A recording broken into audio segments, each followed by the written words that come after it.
All right, let's break this down. What just happened between the United States and Canada is not some minor spat. It's a tectonic shift in global strategy, and it's happening right under our noses. Picture this, a US president thinking he can strong-arm a neighboring country into obedience, issuing ultimatums about military access and continental defense, and assuming that compliance is a given. That was the setup. And then quietly, decisively, Canada just rewrote the rules of the game. Here's the context. The White House recently demanded that Canada grant the U.S. full operational control over a new Arctic deep-water port project.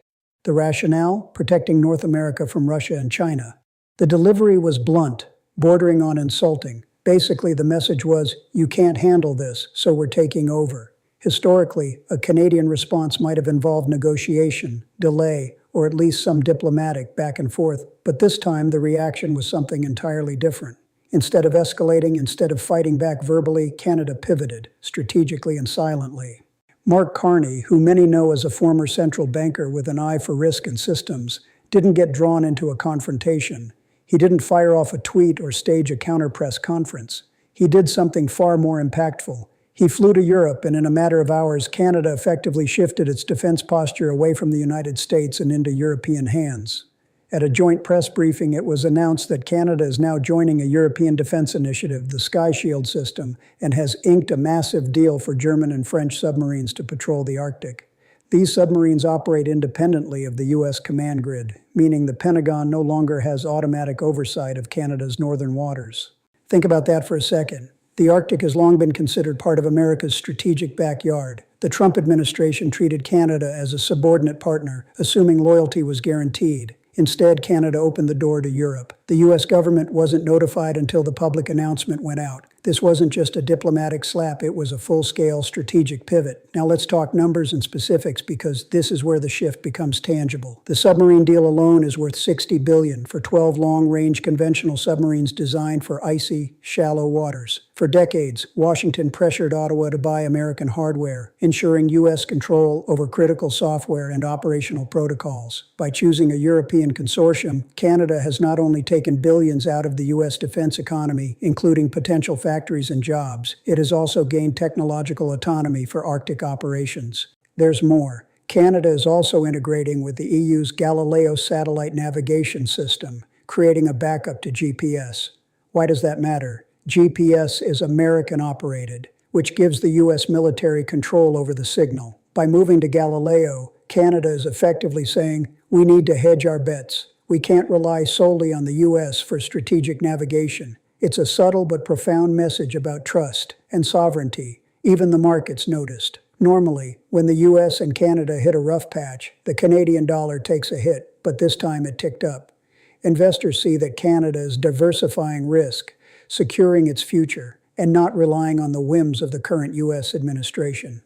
This is an important signal. When a country hedges against instability and builds partnerships elsewhere, the markets reward that foresight. Meanwhile, the Pentagon's reaction, or lack thereof, speaks volumes. Usually, if an allied country buys foreign defense equipment, Washington issues a carefully worded statement about cooperation and interoperability. This time, silence. 6 hours of radio silence. That is not calm, it's panic. Generals are realizing there's a gap in their coverage. The U.S. just lost a piece of operational control in its own hemisphere, and it was completely avoidable. The root of this disconnect lies in how Trump perceives power. His model is zero-sum. If he gains, others lose. Threats, insults, tariffs, that's his standard toolkit. It works on opponents who are reactive or afraid. But Carney doesn't play that game. He isn't reacting emotionally, he's re-engineering the relationship, threatened tariffs. Canada signs a European trade addendum, threatened to pull security guarantees. Canada invests in European defense infrastructure. Trump is swinging a hammer at a window that has already been opened. Carney's approach is methodical. He's thinking in decades, not election cycles. Central bankers excel at measuring risk, diversifying assets, and hedging against volatility. In this case, Trump represents volatility. Carney isn't trying to win a Twitter war. He's structurally insulating Canada from unilateral U.S. influence. And he's doing it without alienating the American public, emphasizing friendship and shared history, while ruthlessly building operational independence. The strategic implications are staggering.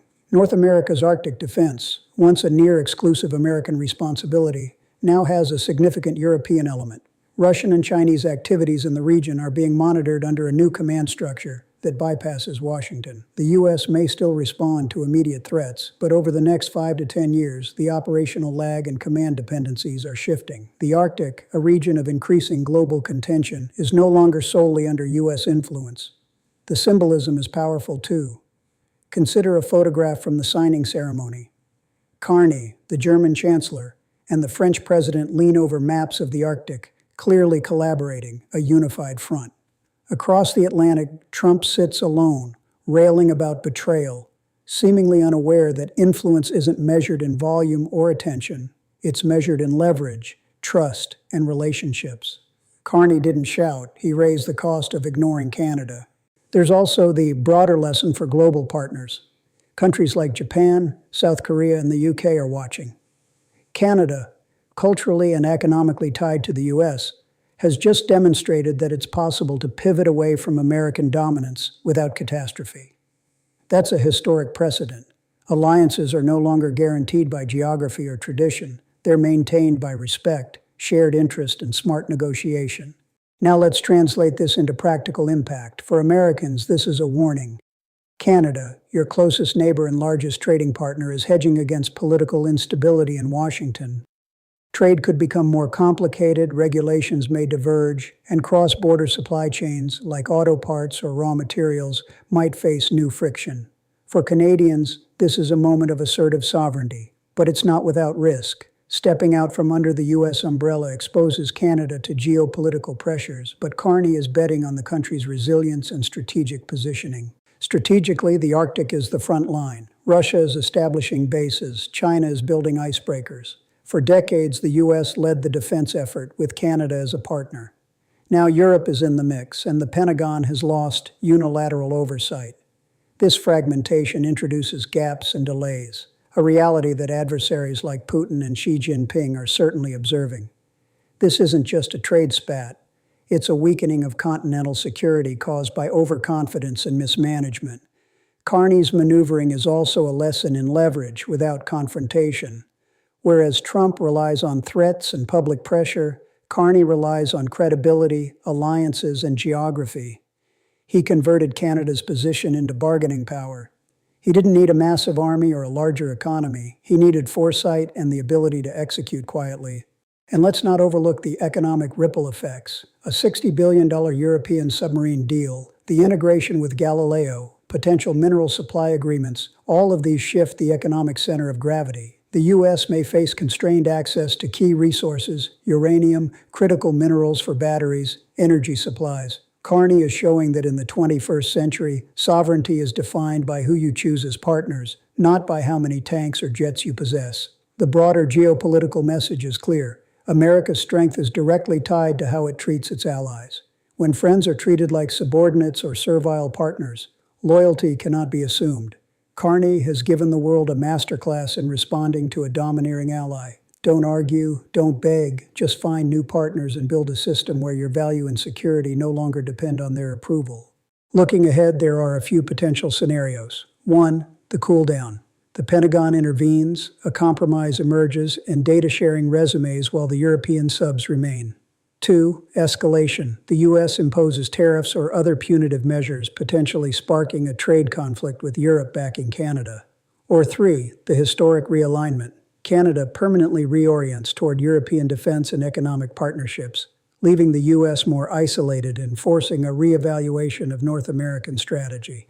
The last option is likely, and it represents a fundamental realignment of power in the Arctic and beyond. This moment should make Americans and Canadians alike pause. The days of assuming the neighbor will comply without question are over. The Arctic, North American trade, and global supply chains are all being reshaped by a quiet, calculated pivot. Carney didn't raise his voice, but he just changed the rules of the game entirely. He created leverage, preserved sovereignty, and diminished American control, all without firing a shot. What we are witnessing is the end of a post-war order, not with an explosion or military confrontation, but with a signature on a contract table in Brussels. On one side, leaders collaborate and plan. On the other, the United States is reacting belatedly, with no strategic response ready. The lesson is stark. If you alienate those you depend on, even your closest partners, you lose power. Carney showed that influence can be retained quietly, methodically, and structurally. Trump, relying on bluster and threats, has shown how quickly traditional power can erode when loyalty is taken for granted. In the coming weeks, months, and years, the repercussions will be felt across military strategy, trade, resource access, and geopolitical alliances. North America's future, particularly in the Arctic, is no longer a given. It's being actively reshaped by a single decisive act. A strategic pivot that reasserted Canadian sovereignty, created European leverage, and highlighted the limits of American unilateralism. The implications are profound, and the world is watching. This is not just a news story. It's a case study in modern statecraft, risk management, and the art of quiet power.